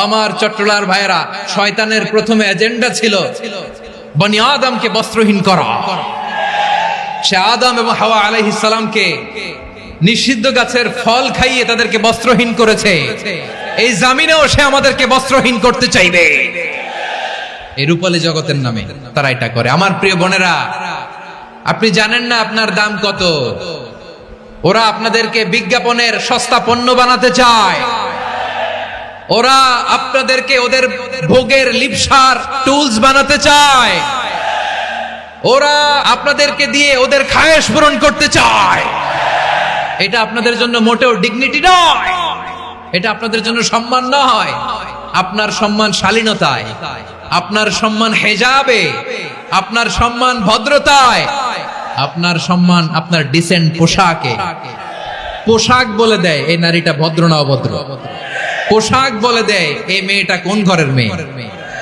আপনি জানেন না আপনারা সস্তা পণ্য বানায় ভোগের পণ্য বিলবোর্ডে আপনাকে উলঙ্গ করে উপস্থাপন করে এই অশ্লীলতার সাথে ইসলামের কোনো সম্পর্ক এজন্য আল্লাহ বলেন আমি অশ্লীলতাকে হারাম করেছি অশ্লীলতাকে হারাম করার প্রথম কারণ হলো এর মাধ্যমে মানবতাকে অপমানিত করা হয় কারণ মানুষের সম্মান মানুষের পোশাকে মানুষ যখন পোশাকহীন হয়ে যায় বস্ত্রহীন হয়ে যায় তার সম্মান কমে যায় ঠিক কিনা অশ্লীলতাকে হারাম করার প্রথম কারণ হচ্ছে মানুষ মানুষকে অপমান করে একটা নারী সে তো সম্মানিত নারী যে কত সম্মানিত নারীর এটা বুঝেই নাই বিশ্বনবী বলেন আর দুনিয়া কুল্লুহা মাতা ওয়া খায়রু মাতা'আদ দুনিয়া আল মারআতুস সালিহা আমার বোনেরা 5টা প্যান্ডেলে আপনারা এলইডিতে আমার আলোচনা শুনছেন আমি জানি আপনাদের এই গর্ভ যে কত দামি আপনি জানেন না আপনার পেট থেকেই আসবে আগামী দিনের সালাহুদ্দিন আল আইয়ুবী আপনার পেট থেকেই আসবে অনাগত দিনের ইমাম মাহদী আল মুনতাদর আপনার পেট থেকেই আসবে অনাগত দিনের ফয়সাল ওয়াসিম মুগ্ধ আবু সাইদের মতো বীর যোদ্ধা আমার প্রিয় বোনেরা বিশ্বনবীর কথার ওজন খেয়াল করেন আর দুনিয়া কুল্লুহা মাতা ওয়া খায়রু মাতা'আদ দুনিয়াল মারআতুস সালিহা দুনিয়ার সবকিছুই অ্যাসেট এর মধ্যে সবচেয়ে দামি অ্যাসেট নেককার নারী আপনার গর্ভ যে কত দামি আপনি জানেন না নিজের সময়টাকে কাজে লাগান কোরআন পড়েন সুন্নাহ পড়েন আপনার অনেক দায়িত্ব ঘরে you are the MD of your family একটা family it's a very big institution পরিবার একটা অনেক বড় প্রতিষ্ঠান and you are the MD of your institution আপনি এই পরিবারের MD managing director of your family এখানে আপনার কত দায়িত্ব আপনি ছেলে মেয়েদেরকে তারবিয়া করবেন আপনি আপনার স্বামীর জন্য ঘরটারে জান্নাতের নীর বানাবেন, আপনার জন্য জান্নাতের ডুপ্লেক্স বাড়ি ওইখানে তৈরি করে রাখবে কে? আপনি যে কত দামি আপনি জানেন না। নারীদেরকে আল্লাহ বানিয়েছেন উচ্চতর করে, নিম্নতর নয়। নারীদেরকে ছোট্ট জিনিস দিলে এটারে বড় করে দেয়। নারীদেরকে ভ্রূণ দিলে, শুক্রাণু দিলে নারী এটারে বাচ্চা হিসেবে উপহার দেয়, ঠিক কিনা? বিয়ের মাধ্যমে স্বামী যখন তার শুক্রাণু তার স্ত্রীকে উপহার দেয়, স্ত্রী রিটার্নে কি উপহার দেয়? ফুল ফর্ম বেবি, মানব সন্তান। দেখছেন, আপনি দিলেন একটুকুনি, দিছে বিশাল। আপনি যদি নারীকে বাজার এনে দেন, নারী এটাকে সুস্বাদু খাবারে রূপান্তর করে দেয়।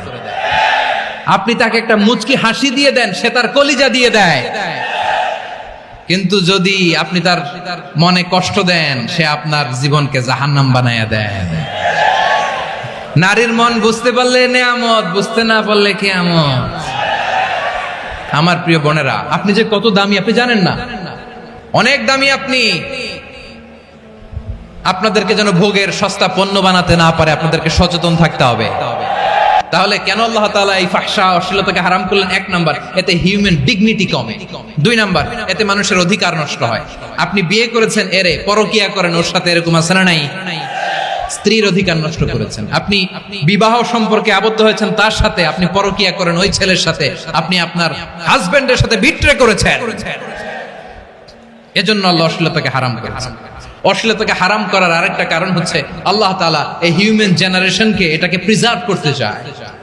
হিফজুন নাসল, এটা মাকাসিদুশ শরিয়ার অনেক গুরুত্বপূর্ণ একটা মাকাসিদ, অনেক গুরুত্বপূর্ণ। আপনার নাসল, আপনার জেনারেশনকে সংরক্ষণ করা। এই যে আসতেছে ফেব্রুয়ারি, কত ফেব্রুয়ারি জানো? এটা কি বিশ্ব ভালোবাসা দিবস? হ্যাঁ, কি দিবস? এই বিশ্ব ভালোবাসা দিবসের সাথে মুসলমানদের কোনো সম্পর্ক নাই। আমার প্রিয় ভাইরা, এই যে আপনি অবৈধ সম্পর্কে জড়ালেন, কেন আল্লাহ অশ্লীলতাকে হারাম করেছে দেখেন। বলতেছিলাম যে এটা আপনার নাসল, আপনার জেনারেশন, আপনার লিনিয়েজ, আপনার বংশকে প্রিজার্ভ করা। কে কার বাবা, কে কার মা, বাবা মা জানা, প্রজন্মকে প্রিজার্ভ করা, এটা ইসলাম ওয়াজিব করে দিয়েছে। এই যে অবৈধ সম্পর্কের কারণে, বিশ্ব বেহায়া দিবসের কারণে, এগুলোর আউটকাম, আউটপুট হিসেবে মাঝে মাঝে এই ঢাকা মেডিকেলের ডাস্টবিনে নবজাতকের বাচ্চার কান্নার আওয়াজ শুনতে পাওয়া যায়। চট্টগ্রাম মেডিকেলের ডাস্টবিনে নবজাতকের কান্না শুনতে পাওয়া যায়। বীর চট্টলার মুসলমানেরা বুঝতে পারলে আওয়াজ করে বলেন, এই যে চট্টগ্রাম মেডিকেলে যে নবজাতকটা পাওয়া গেল, ওর বাবাকে আমাকে বলেন, ওর মাকে, ও কোন ফ্যামিলির সন্তান কেউ জানে? আপনি হিউম্যান ডিগনিটিকে অপমান করেছেন না? আপনি তার ভবিষ্যৎকে অন্ধকার করেছেন না? আপনি তার লিনিয়েজকে প্রশ্নবিদ্ধ করে দিয়েছেন না? এই জন্য আল্লাহ তাআলা অশ্লীলতাকে আমাদের জন্য হারাম করে দিয়েছেন। পড়েন সুবহানাল্লাহ। এই জন্য রাব্বুল আলামিন বলেন, কুল ইন্নামা হারাম রাব্বিয়াল ফাওয়াহিশা মা যাহারা মিনহা ওয়া মা বাতান। প্রকাশ্য অপ্রকাশ্য সব অশ্লীলতাকে হারাম ঘোষণা করে দিয়েছে কে? আবার দুনিয়ার বুকে যারা অশ্লীলতার প্রসার করে তাদের জন্য শাস্তি মজুদ রেখেছে কে? রাব্বুল আলামিন বলেন, ইন্নাল্লাযীনা ইউহিব্বুনা আন তাশিআল ফাহিশাতু ফিল্লাযীনা আমানু লাহুম আযাবুন আলীমুন ফিদ দুনিয়া ওয়াল আখিরাতি ওয়াল্লাহু ইয়ালামু ওয়া আনতুম লা তা'লামুন। নিশ্চয়ই যারা বিশ্বাসীদের মাঝে অশ্লীলতার প্রচার প্রসার করতে চায় তাদের জন্য আমি মর্মন্তুদ শাস্তি প্রস্তুত করে রেখেছি, দুনিয়াতেও রেখেছি, আখিরাতেও রেখেছি। ঘোষণাটা কার? যারা এই নাটকের নামে, সিনেমার নামে, রূপালী জগতের নামে, মুভির নামে, ওটিটি প্ল্যাটফর্মের নামে আমার সমাজে অশ্লীলতা ছড়াতে চায় তাদের জন্য কঠিন মর্মন্তুদ শাস্তি মজুদ রেখে দিয়েছে কে? ও আমার বোনেরা, এখনো আপনি জাগবেন না? এখনো আপনার চিন্তার দুয়ারে এখনো নাড়া পড়ে নাই? ওরা আপনাকে উলঙ্গ বানাতে চায়, ওরা আপনাকে আইটেম গার্ল বানাতে চায়। এজন্য ইসলাম অশ্লীলতাকে হারাম করেছে। হারাম। ইসলাম বলেছে যোজন যোজন দূরে থাকো, ওরা বলে না কাছে আসো, কাছে আসার গল্প, ক্লোজ আপ ওয়ান, কাছে আসার গল্প আছে না নাই? তাহলে অশ্লীলতার সাথে আমাদের কোনো সম্পর্ক, সবাই বলতে পারেননি, আওয়াজ করে বলুন, অশ্লীলতার সাথে আমাদের কোনো সম্পর্ক। আমরা এই সমস্ত ক্লোজ আপ ওয়ান, কাছে আসার গল্পের প্রোগ্রামে যাব, আমরা কোন ধরনের অশ্লীল কন্টেন্ট সোশ্যাল মিডিয়ায়, টিভিতে দেখব। রব্বুল আলামিন বলেন ওয়ায়ানহা আনিল ফাহশাই ওয়াল মুনকারি ওয়াল বাগি, তিনটা জিনিসকে আমি নিষিদ্ধ করলাম। এক নাম্বার হলো ফাহশা, অশ্লীলতা। দুই নম্বরে হলো মুনকারের সমস্ত মন্দ কাজ। মুনকার মানে হচ্ছে যত মন্দ কাজ, খারাপ কাজ, বাজে কাজ, এটার বলে মুনকার। এটার কি বলে? আপনারা পড়ছেন না, তা'মুরুনা বিল মা'রুফি ওয়া তানহাউনা আনিল মুনকার। সৎ কাজের আদেশ, অসৎ কাজের নিষেধ।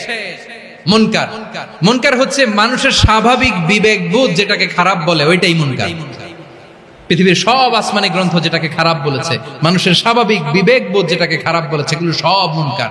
যেমন ইফতিজিং, এটা কি ভালো না খারাপ? মজুদদারি, খাদ্যে ভেজাল দেওয়া, ওজনে কম দেওয়া, মাছে ফরমালিন মিশানো, চাঁদাবাজি, টেন্ডারবাজি, দখলবাজি, এগুলো আমাদের স্বাভাবিক বিবেকেই বলে এগুলো খারাপ, এগুলো হচ্ছে মুনকার। আল্লাহ তাআলা এই মুনকার থেকে আমাদেরকে বেঁচে থাকতে বলেন, আর শয়তান এই মুনকারের প্রতি আমাদেরকে উদ্বুদ্ধ করে। আল্লাহ তাআলা বললেন, ইয়া আইয়ুহাল্লাযীনা আমানু লা তাত্তাবিউ খুতুওয়াতিশ শাইতান ওয়া মান ইয়াত্তাবি' খুতুওয়াতিশ শাইতানি ফাইন্নাহু ইয়া'মুরু বিল ফাহশাই ওয়াল মুনকার। আল্লাহ বললেন, আমার গোলামেরা শোনো শোনো, ও আমার বিশ্বাসী বান্দারা খবরদার, তোমরা কশিনকালেও শয়তানের পদাঙ্ক অনুসরণ করবে না, কারণ শয়তান তোমাদেরকে অশ্লীলতা এবং মন্দ কাজের দিকে উদ্বুদ্ধ করে। আমাদের কাজ হচ্ছে শয়তান আমাদেরকে যেদিকে নিতে চায় আমরা তার উল্টা দিকে যাব। শয়তান এই মন্দ কাজকে আমাদের কাছে বিউটিফাই করে, চাকচিক্যময় করে আমাদের সামনে উপস্থাপন করে। এজন্য আল্লাহ বলেন মুনকারকে থামাতে হবে, মুনকার প্রতিরোধ করতে হবে। মুনকার প্রতিরোধের দায়িত্ব শুধু আমাদের নাকি? শুধু আপনার খতিব সাহেবের, ইমাম সাহেবের, নাকি মুসলিম উম্মার সবার? আওয়াজ করে বলুন, মুনকার অসৎ কাজ প্রতিরোধের দায়িত্ব কার? রাব্বুল আলামিন বলেন, কুনতুম খায়রা উম্মাতিন উখরিজাত লিন-নাসি তা'মুরুনা বিল মা'রুফি ওয়া তানহাউনা আনিল মুনকার। তোমাদেরকে শ্রেষ্ঠ জাতি করে জমিনের মধ্যে আবির্ভূত করা হয়েছে, যাতে করে তোমরা জমিনের ভেতরে সৎ কাজের আদেশ করতে পারো আর অসৎ কাজের নিষেধ করতে পারো। উম্মাহ, কুনতুম খায়রা, তাহলে গোটা উম্মার দায়িত্ব, এটা বুঝতে পারছেন তো? আচ্ছা, আরো নিচে আসেন। এরপরে আল্লাহ বললেন, শুধু উম্মাহ না, এই জমিনের রাজত্ব আমি যাদের হাতে দেই, এই জমিনের মালিক আমি যাদেরকে বানিয়ে দেই, যাদেরকে আমি সরকারের দায়িত্ব দেই, তাদেরকেও মুনকার প্রতিরোধের দায়িত্ব দিয়েছে কে? আল্লাহ বলেন, যারা ক্ষমতার মসনদে বসেছে তাদেরকে 4 দফা কর্মসূচি আমি আল্লাহ দিলাম। আওয়াজ করে বলেন, কয় দফা? আল্লাহ বলেন, আল্লাযীনা ইম্মাক্কান্নাহুম ফিল আরদি আকামুস সালাতা ওয়া আতাউয যাকাতা ওয়া আমারু বিল মা'রুফি ওয়া নাহাউ আনিল মুনকার ওয়া লিল্লাহি আকিবাতুল উমুর। যারা এই জমিনের উত্তরাধিকার হয়েছে তারা 4 দফা কর্মসূচি নিয়ে সামনে আগাবা। সালাত কায়েম করবা, যাকাত আদায় করবা, সৎ কাজের আদেশ দিবা, অসৎ কাজ থেকে মুনকার প্রতিরোধ করবা। আদেশটা কার? আমার প্রিয় চট্টলার ভাইরা, পুরো উম্মার দায়িত্ব মুনকার প্রতিরোধ করা, সরকার প্রধানের দায়িত্ব মুনকার প্রতিরোধ করা। এরপর আল্লাহ বলেন, প্রতিটা ফ্যামিলির যিনি প্রধান, সিইও, বাবা, প্রত্যেক বাবারও দায়িত্ব এই মুনকার প্রতিরোধ করা। আওয়াজ করে বলেন ঠিক কিনা? যেমনটি সাইয়েদনা লোকমান আলাইহিস সালাম ওনার কলিজার টুকরা সন্তানকে আদেশ করেছেন, ইয়া বুনাইয়া আকিমিস সালাতা ওয়া'মুর বিল মা'রুফি ওয়ানহা আনিল মুনকার। পড়েন সুবহানাল্লাহ। বাবা ছেলেকে সবক দিচ্ছে, লোকমান আলাইহিস সালাম ছেলেকে বলতেছে, ওরে আমার কলিজার টুকরা সন্তান, ওরে আমার বাছা, নামাজ কায়েম করবা, সৎ কাজের আদেশ দিবা, আর মুনকার প্রতিরোধ করবা, অসৎ কাজ সমাজ থেকে খারাপ কাজকে ঝেঁটে বিদায় করে দিবা। তাহলে দেখেন আমি স্টেপ বাই স্টেপ নামলাম। পুরা উম্মার দায়িত্ব, জমিনের উত্তরাধিকারী আল্লাহ যাদেরকে বানিয়েছেন সরকার, তাদের দায়িত্ব, প্রতিটি ফ্যামিলির প্রধানের দায়িত্ব। এরপরে বিশ্বনবী বলেন সচেতন প্রতিটি মুসলিমের দায়িত্ব সমাজ থেকে মুনকারকে উৎখাত করা। বিশ্বনবী বলেছেন মান রাআ মিনকুম মুনকারান ফালিয়ুগাইয়িরহু বিয়াদিহি ফাইন লাম ইয়াস্তাতি ফাবিলিসানিহি ওয়া ইন লাম ইয়াস্তাতি ফাবিকলবিহি ওয়া যালিকা আযআফুল ঈমান। সমাজে যে মুনকার দেখবে, খারাপ কাজ দেখবে, সেজন্য হাত দিয়ে সেটাকে থামায়। আমার প্রিয় ভাইরা, না থামালে আমরাই ডুববো শেষমেশ। আমাদের বাঁচার জন্য হইলেও থামাইতে হবে। রব্বুল আলামিন বলেন ওয়াত্তাকু ফিতনাতাল লা তুসিবান্নাল্লাযীনা যালামু মিনকুম খাসসা। ও আমার গোলামেরা, ওই আযাবকে ভয় করো যে আযাব যখন আমি জমিনের বুকে পাঠাই শুধু জালেমদেরকেই মারি না, আলেমদেরকেও মারি। আযাব যখন আসে তখন শুধু জালিমই মরে না, আলেমও মরে। জানেন মুসা আলাইহিস সালামের পায়ে একবার লাল পিঁপড়া, তো উনি রেগে মেগে পাশি দেখে লাল পিঁপড়ার বাসা, পা দিয়ে ডলে মুছে সবগুলো পিঁপড়া মেরে ফেলছে। এই ঘটনাটা আল্লাহ ঘটিয়েছেন এজন্য মুসা আলাইহিস সালাম ছিলেন কালিমুল্লাহ, সরাসরি আল্লাহর সাথে কথা বলতেন। তিনি আল্লাহকে জিজ্ঞেস করেছিলেন, আল্লাহ তুমি যখন কোন জনপদে আযাব পাঠাও, শাস্তি দাও, ওখানকার শুধু জালেমরাই তো মরে না, ভালো মানুষগুলাও মরে, তো আযাব দিবা মুশরিকদের উপর দিবা, অবাধ্যদের উপর দিবা, ভালো মানুষগুলোরে মারো কেন?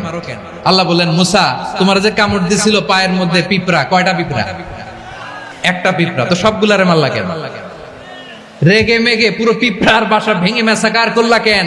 আমি যখন অ্যাকশনে যাই, আমি যখন শাস্তি দেই, তখন এত বাস বিচার করা হয় না, বাস বিচার করা যায় না। যখন অ্যাকশনে যাওয়া হয় ওইটা ডাইরেক্ট অ্যাকশন হয়ে যায়। চিল্লায় বলো ঠিক কিনা?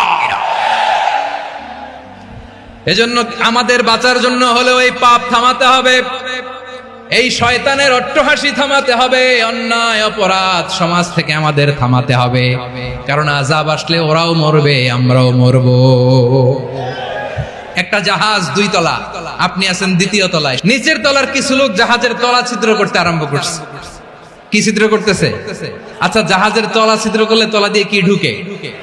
এখন আপনি যদি বলেন আমার কি, আমি তো 2 তলায়, আমি তো ভালো আছি, ওরা ছিদ্র করে ওরা মরবে। আসলে কি শুধু ওরা মরবে? তলা দিয়ে যখন পানি ঢুকবে, জাহাজ ঢুকলে আপনিও মরবেন। এজন্য নিজে মরার আগে ওই পাগলগুলোর নিচতলায় যে থামাতে হবে। চিল্লায় বলেন ঠিক কিনা? এজন্য আল্লাহ বললেন মুনকার প্রতিরোধের দায়িত্ব সমাজের টপ টু বটম সবার। এজন্য মুনকার প্রতিরোধ করার দরকার আছে না নাই? সমাজে এই যে ইফটিজিং হয়, আপনার বোনের বয়সী একটা মেয়েকে কিছু বখাটে টিটকারি করে, এই বলে সেই বলে, নোংরা কথা বলে, রাস্তায় দেখেও আপনি পাশ দিয়ে না দেখার মতো চলে যান কেন? আপনি দাঁড়ান না কেন? আপনি দাঁড়ালেই তো থেমে যাবে, কারণ সত্যের যে শক্তি তার সামনে মিথ্যা মুখ থুবড়ে পড়ে। আপনার সামনে ও কিছুই না, নাথিং। আপনি দাঁড়ান, ওকে প্রশ্ন করেন যে আমার বোনকে তুমি ডিস্টার্ব করো কেন? আপনাকে দেখে আরো 5 জন দাঁড়াবে, 5 জনকে দেখে আরো 10 জন দাঁড়াবে। আমাদের নীরবতা আর আমাদের নিশ্চুপ থাকাই জালিমদেরকে আরো শক্তিশালী জালিম বানিয়েছে।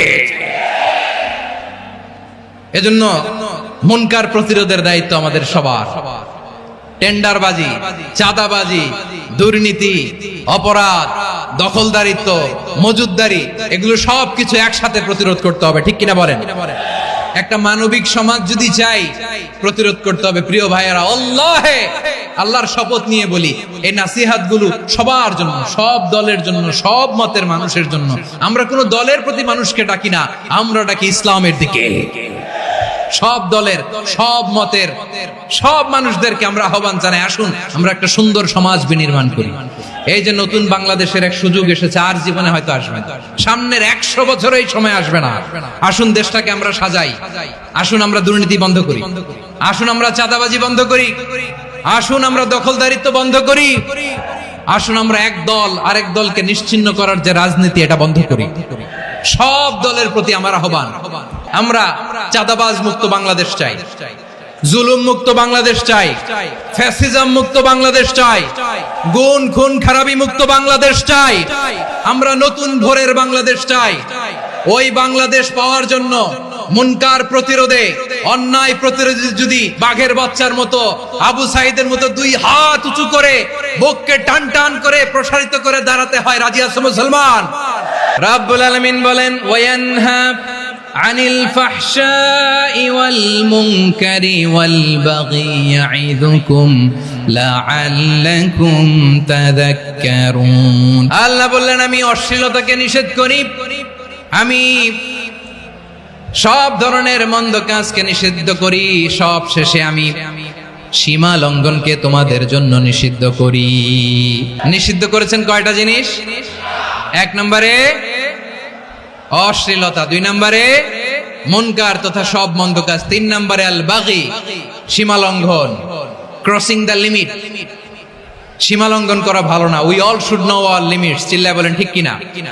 একই আয়াতে আল্লাহ বললেন কুল ইন্নামা হাররামা রাব্বিয়াল ফাওয়াহিশা মা যাহারা মিনহা ওয়া মা বাতানা ওয়াল ইসমা ওয়াল বাগিয়া বিগাইরিল হক।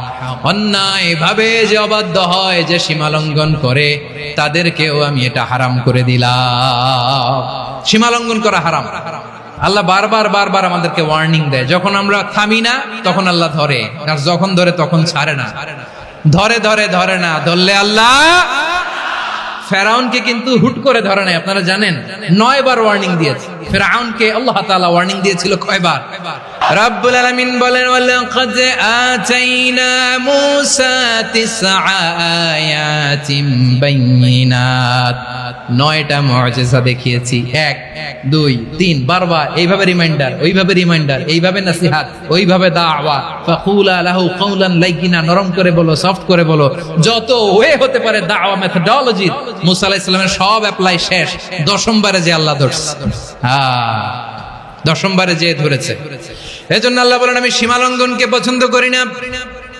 কোরআনের অন্য আয়াতে বাগীকে বলা হয়েছে আল ইতিদা, সীমা লঙ্ঘন যারা করে তাদেরকে আল্লাহ বলেছেন মুতাদিন।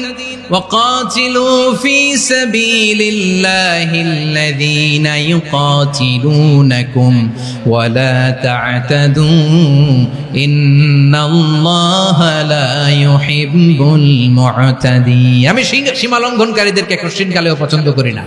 আমরা যেন সীমা লঙ্ঘন না করি, রাজি আছেন তো? যে কোনো ক্ষেত্রে ইবাদতে যেন সীমা লঙ্ঘন না করি। অনেকে আমরা ইবাদতে সীমা লঙ্ঘন করে ফেলি। বিশ্বনবী সাল্লাল্লাহু আলাইহি ওয়াসাল্লাম যেটা শিখিয়েছেন এর বাইরে যে অতিরিক্ত বুজুর্গ হতে চায়, এরকম আছে না নাই? কোন ক্ষেত্রেই সীমা লঙ্ঘন করা যাবে, এমনকি যুদ্ধ ক্ষেত্রেও না। বিশ্বনবী সাল্লাল্লাহু আলাইহি ওয়াসাল্লাম বলেন খবরদার যুদ্ধ ক্ষেত্রেও সীমা লঙ্ঘন করো না। কি সুন্দর ইসলাম আমরা পেয়েছি। বিশ্বনবী বলেন খবরদার যুদ্ধের ময়দানে কোনো নারীর গায়ে হাত তোলো না, কোনো শিশুর গায়ে হাত তোলো না, কোনো গবাদি পশু হত্যা করো না, কোনো শস্য ক্ষেত্র ধ্বংস করো না, ইবাদতরত অন্য ধর্মের কোনো সন্ন্যাসীর গায়ে হাত তোলো না। বলেন সুবহানাল্লাহ। তাহলে আমরা সীমা লঙ্ঘন করতে পারবো? প্রিয় ভাইরা, একটা সুখী, সমৃদ্ধ, শান্তির সমাজ, মানবিক সমাজ যদি আমরা গঠন করতে চাই, আমাদের আল্লাহর দেয়া কয়টা আদেশ মানতে হবে বলেন দেখি? আর বেঁচে থাকতে হবে কয়টা জিনিস থেকে? আল্লাহর আদেশ কি? 1 নাম্বার আদাল, ন্যায়পরায়ণতা। আমরা সুবিচার, সুশাসন, ন্যায় বিচার চাই কি চাই না? 2 নম্বরে কি ছিল? মাশাআল্লাহ, আমরা যেন সবার প্রতি দয়া পরবশ হই, ইহসান করি। 3 নম্বরে কি ছিল? নিকটাত্মীয়দের দান করা, তাদের অধিকার প্রাপ্য বুঝিয়ে দেওয়া। পাশাপাশি 3টা জিনিস থেকে আল্লাহ বারণ করেছেন, নিষেধ করেছেন। তার প্রথমটা ফাহশা, অশ্লীলতা। অশ্লীলতার সাথে আমাদের কোনো সম্পর্ক। 2 নম্বর নিষেধাজ্ঞা কি ছিল? আল মুনকার, সমাজের যত মন্দ কাজ এগুলোকে আমরা প্রতিরোধ করব। রাজি আছেন তো সবাই? 3 নম্বরে আল বাগী, সীমালঙ্ঘন। কোন মুসলিম সীমালঙ্ঘন করে না। রাব্বুল আলামিন শেষে বললেন ইয়াইদুকুম লাআল্লাকুম তাযাক্কারুন, আল্লাহ তোমাদেরকে উপদেশ দেন যাতে তোমরা শিক্ষা গ্রহণ করো। আমরা উপদেশ দেব, আমরা জোর করে কাউরে কিছু মানাতে চাই না। লা ইকরাহা ফিদ্দিন ওয়াযাক্কির ফাইন্না যিকরা তানফাউল মুমিনিন। উপদেশ দিলে এটা মুমিনদের কাজে দেয়। লাস্তা আলাইহিম বিমুসাইতির ইন্নামা আনতা মুযাক্কির। নবী হে, আপনি রিমাইন্ডার দাতা, আপনি উপদেশ দিবেন। আমরাও বিশ্বনবীর এই হাদিসগুলো থেকে, কোরআনের আয়াত থেকে রিমাইন্ডার, এই কথামালা বাণী বাহক হিসেবে এই বাণীগুলো আপনাদের সাথে কাছে পৌঁছে দিলাম। আমরা আল্লাহ তাআলার কাছে প্রার্থনা করি, আল্লাহ আমরা যেন আদল দিয়ে আমাদের সমাজকে গঠন করতে পারি। আল্লাহ আমরা যেন ইহসান করতে পারি। আমরা যেন নিকট আত্মীয়দের দান করতে পারি। আল্লাহ যত ধরনের অশ্লীলতা, অনাচার, মন্দ কাজ, সীমালঙ্ঘন, অবাধ্যতা থেকে যেন আমরা বেঁচে থাকতে পারি। আল্লাহ তাআলা আমাদের সবাইকে কথাগুলো বোঝার ও আমল করার তৌফিক দান করুক। নারীর মন বুঝতে পারলে নেয়ামত, বুঝতে না পারলে কিয়ামত। আপনি তাকে একটা মুচকি হাসি দিয়ে দেন, সে তার কলিজা দিয়ে দেয়। কিন্তু যদি আপনি তার মনে কষ্ট দেন, সে আপনার জীবনকে জাহান্নাম বানায়া দেয়। এজন্য প্রিয় ভাইয়েরা, জীবনে যদি বারাকা অর্জন করতে চান, নিকট আত্মীয়দের সাথে সুসম্পর্ক রাখতে হবে, তাদের জন্য উপহার পাঠাতে হবে। বিশ্বনবী বলেন, লা ইয়াদখুলুল জান্নাতা কাতে, যে ব্যক্তি আত্মীয়তার সম্পর্ককে ছিন্ন করে দেয়, সে কশিন কালেও আল্লাহর জান্নাতে ঢুকবে না। আপনি কি এটারে সহজ হাদিস মনে করছেন? এটা সহজ কথা? আপনি ভাবছেন আপনার নামাজ আপনারে বাঁচাতে পারবে, আপনার রোজা বাঁচাতে পারবে, আপনার তাহাজ্জুদ আপনারে বাঁচাতে পারবে? আমি যে টপিকটা নিয়ে আজকের ঐতিহাসিক চট্টগ্রামের প্যারেড ময়দানের তাফসিরুল কোরআন প্রোগ্রামে আলোচনা করব, সেটা হচ্ছে সূরাতু আন-নাহলের 90 নম্বর আয়াত নিয়ে কিছু কথা আমরা উপস্থাপন করবার চেষ্টা করব ইনশাআল্লাহ। এই আয়াতটা অনেক কম্প্রিহেন্সিভ একটা আয়াত। সাইয়েদনা আব্দুল্লাহ ইবনে মাসউদ রাদিয়াল্লাহু তাআলা আনহু উনি বলেছেন, ইন্নাহা মিন আজমাই আয়াতিল কুরআন, এটা কোরআনের সবচেয়ে জামে মানে আয়াত। যদিও ছোট্ট আয়াত, অল্প কিছু কথামালা, কিন্তু তিনি বলতেন এটা কোরআনের সবচাইতে জামে মানে সবচেয়ে কম্প্রিহেন্সিভ একটা আয়াত, যেখানে শব্দ কম কিন্তু এটার দোতনা, এটার আবেদন, এটার মিনিং অনেক বেশি। এই আয়াতে আল্লাহ তাআলা বেসিক্যালি আমাদেরকে 3টা বিষয়ে আদেশ করেছেন আর 3টা বিষয়ে বারণ করেছেন, মানে নিষেধ করেছেন। 3 do's and 3 don'ts, do's and don'ts, 3টা আদেশ, 3টা নিষেধ। এই ছোট্ট একটা আয়াতে গোটা ইসলামী শরিয়ার the gist, the cream of the creams, গোটা ইসলামী শরিয়ার মূল নির্যাসকে আল্লাহ ঢুকিয়ে দিয়েছেন। 3টা আদেশ আর 3টা নিষেধ। আসুন আমরা সরাসরি কোরআন থেকে শুনি, সবাই পড়ুন। আউযু বিল্লাহি মিনাশ শাইতানির রাজীম। বিসমিল্লাহির রহমানির রহিম। ইন্নাল্লাহা ইয়া'মুরু বিল আদলি ওয়াল ইহসানি ওয়া ইতাই যিল কুরবা ওয়া ইয়ানহা আনিল ফাহশাই ওয়াল মুনকারি ওয়াল বাগই يعظكم لعلكم تذكرون। আল্লাহ তাআলা ইরশাদ করছেন, ইন্নাল্লাহা ইয়া'মুরু বিল আদলি ওয়াল ইহসান, নিশ্চয় আল্লাহ তাআলা তোমাদেরকে ন্যায় বিচারের আদেশ দেন, সদাচরণের আদেশ দেন, নিকট আত্মীয়দেরকে দানের আদেশ দেন। আদেশ কয়টা? নিশ্চয় আল্লাহ তাআলা তোমাদেরকে ন্যায় বিচারের আদেশ দেন, সদাচরণের আদেশ দেন, তিনি তোমাদের নিকট আত্মীয়দেরকে দানের আদেশ দেন, আর তিনি তোমাদেরকে অশ্লীলতা থেকে নিষেধ করেন, মন্দ কাজ থেকে নিষেধ করেন, অবাধ্যতা সীমা লঙ্ঘন থেকে নিষেধ করেন। তিনি তোমাদেরকে উপদেশ দেন যাতে তোমরা শিক্ষা গ্রহণ করো। সুবহানাল্লাহ। উপদেশ দিচ্ছে স্বয়ংকে। 3টা জিনিসের আদেশ। ইয়া'মুরু বিল আদল, সুবিচার, ন্যায় বিচারের আদেশ তিনি দেন। ইহসানের আদেশ দেন, যাতে আমরা ইহসান করি, একে অপরের প্রতি সুবিচার করি, মহানুভবতা দেখায়, অনুগ্রহ দেখায়, আর নিকট আত্মীয়দেরকে যেন আমরা দান করি। এই 3টা আদেশ তিনি দিয়েছেন। আর কোন 3টা জিনিস থেকে তিনি বারণ করেছেন? অশ্লীলতা, ফাহশা, মুনকার, মানে সব মন্দ আর অসৎ কাজ, এগুলো থেকে তিনি আমাদেরকে বারণ করেন। ওয়াল বাগি, অবাধ্যতা, সীমা লঙ্ঘন, এই 3টা কাজ থেকে তিনি আমাদেরকে বারণ করেন। তিনি আমাদেরকে উপদেশ দেন, স্বয়ং আল্লাহ তাআলা আমাদেরকে উপদেশ দেন যাতে করে আমরা শিক্ষা গ্রহণ করি। সুবহানাল্লাহ। আল্লাহ তাআলা প্রথমে আমাদেরকে আদেশ দিয়েছেন আদালের। ইন্নাল্লাহা ইয়া'মুরু বিল আদল, আওয়াজ করে বলুন আল আদল। আমরা উর্দু জানি, হিন্দি জানি, অনেকে ইংরেজিও জানি, কিন্তু আরবি শব্দগুলো আমাদের মুখ দিয়ে বেরোতে চায় না। আওয়াজ করে বলুন আল আদল। মাশাআল্লাহ। ইন্নাল্লাহা ইয়া'মুরু বিল আদল, আল্লাহ তাআলা আমাদেরকে আদলের আদেশ দেন। আদল অনেকে না বুঝলেও আদালত শব্দটা বুঝবেন। আদালত, আদালত, আদালত বুঝেন না, যেখানে বিচার কার্যের ফয়সালা করা হয়, কোর্ট কাচারি আদালত, এটা তো ভেরি কমন। এটা শুনছেন না সবাই? আদালত, যেখানে ন্যায় বিচার হবে, সুশাসন হবে। কিন্তু ভাগ্যের কি নির্মম পরিহাস, ওখান থেকে মিথ্যা সাক্ষী দিয়ে মনমতো রায় দিয়ে দেয়া হয়। এগুলোর পরিবর্তন হওয়ার দরকার আছে না নাই?